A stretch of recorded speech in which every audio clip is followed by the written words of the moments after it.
सकाळी 5 वाजता उठल्यानंतर आज सकाळी पहिलं काम जे केलं ते बहिणीची कमतरता पूर्ण करण्यासाठी व्हिडिओ एडिट केला. कसा वाटला तुम्हाला? त्यानंतर घरातली कामं सुरू केली मी. अंगण ओटा झाडून छानपैकी रांगोळी काढली. पावसाचं वातावरण असल्यामुळे ना सकाळी उठायला पण भारी वाटतं. म्हणजे एकदम गरम-बिरम काही होत नाही. त्यानंतर मी भाऊचा डब्बा तयार करायला घेतला. एकीकडे चहा ठेवला, पीठ मळलं आणि कचा-कचा कोबीचा कांदा कापला आणि भाऊचा डब्बा तयार करून दिला.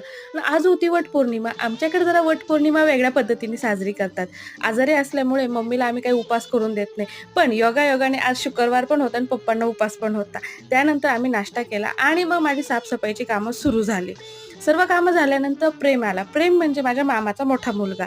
मग काय मम्मी आणि निलेश बाहेर गेलेलेच होते. येता-येता गरमागरम मांडे आणि आंबे घेऊन आले. गप्पा मारता-मारता मस्त जेवण झालं आणि त्यानंतर भांड्यांचा पसारा असाच ठेवून दिला. खूप गप्पा मारायच्या होत्या. मग त्यानंतर मी कपडे धुतले आणि भांडे घासले. भांडे घासता-घासता 5 वाजले. चहा